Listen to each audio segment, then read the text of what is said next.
Hey everyone, and welcome to another edition of El Magnifico's Home Theater. Continuing with my Harry Potter marathon. I'm now doing year 3, Harry Potter and the Prisoner of Azkaban. Azkaban.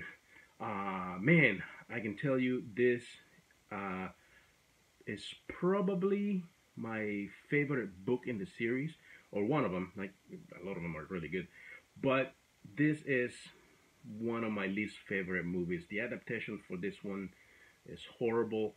Um, this is when things started to change. The biggest change was, of course, unfortunately, the passing of Richard Harris, who was portraying Dumbledore in the previous two movies, Sorcerer's Stone and Chamber of Secrets. He passed away before filming for this movie started, so production took a while to cast a new Dumbledore, which is unfortunate because I feel that Richard Harris got Dumbledore down to a T, and they hired Michael Gambon to portray Dumbledore from this movie on,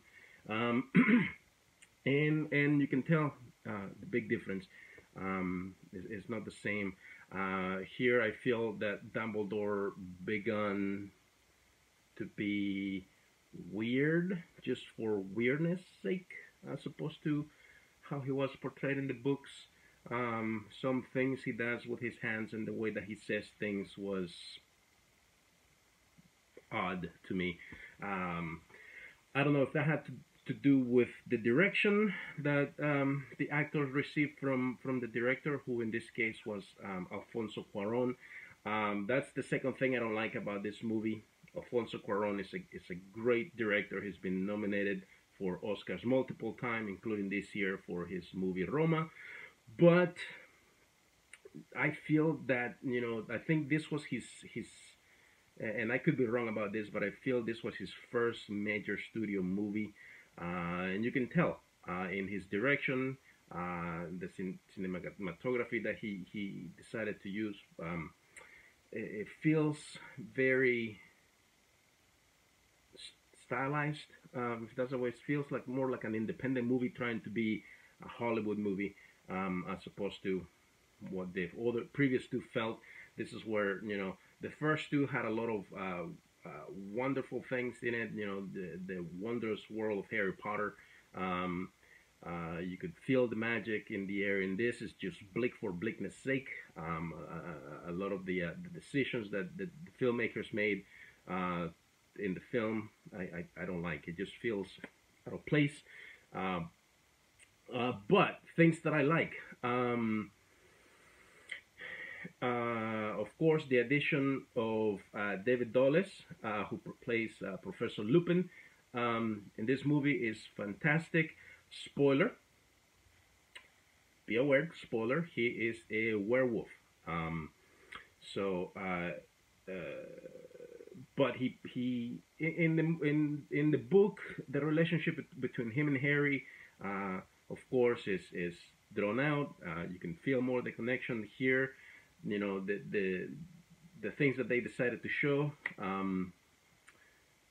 made you feel that they were trying to connect, but it feels odd and out of place.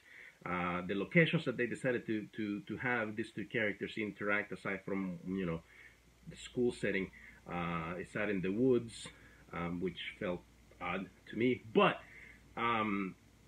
overall, that was great. And then we get to see Lupin later on in other movies. And then the addition of Gary Oldman, who you could never go wrong with when you get Gary Oldman to be in your movie. He plays the title character, the Prisoner of Azkaban, Mr. Sirius Black. And he is wonderful in it. But again, I think the changes that they made between film or between the book and the adaptation for the film. There's a lot lacking. Story-wise, one of the things that they did bring from the book was the Marauders map, which you can see sort of displayed here, stylized. is great, but it was created by Mr. Mooney, Wormtail, Padfoot, and Prongs, and they get a lot more development in the book here. In the movie, they just mentioned briefly in an encounter with Harry between Harry and Snape. So I feel that part of the story was lacking. I'm really trying not to compare the two, but that's what I'm doing. So just just base the movie itself. It's okay. I'm going to give this 3.5 stars, and it still gets 1 thumb up. Overall, if you don't know the books, this is probably a good movie. Just to me, just like I mentioned, the decisions, the choices that the filmmakers made, this feels like a independent movie trying to be a big Hollywood blockbuster. And there's nothing wrong with independent movies. I love a lot of independent movies. A great example of a great independent movie that I love is No Country for Old Men. That's a great movie. But this is a popcorn movie. This should be a Hollywood blockbuster, and it feels like it's an independent trying to be that.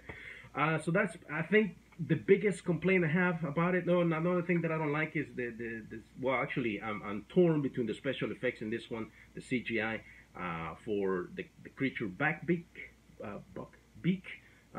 That was great. It looked realistic enough.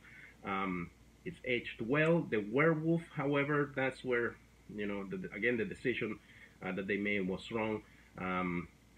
Doesn't look like any werewolf you've ever seen. So in that, it's unique to the movie, but it feels odd. It looks weird. The Dementors also were good. In my head, when I read the book, I thought the description of the Hood was more compared to what the Ring Wraith were in the Lord of the Rings movies.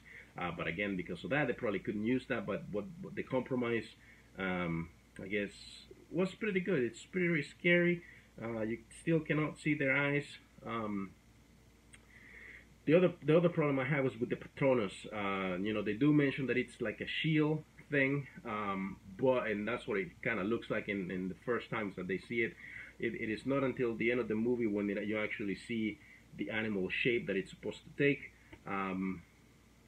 which is something that they do away completely later on in the series as well. You actually see Patronuses as the animal shapes that they're supposed to be. Here, I don't know why they decided not to do that. My guess is, they probably run out of CGI budget, but I digress. Anyways, like I said, this gets, it's still a pretty good movie. 3.5 stars out of 5. It still gets a thumb up from me. Let me know what you think about the movie in the comments. If you've read the books, also let me know. Click a like if you like the movie, or if you like this video. Subscribe to my channel. Follow me on social medias at Twitter and Instagram at the El Magnifico. Until I see you again, may God bless you all. So long. Thanks for the fish. Ciao.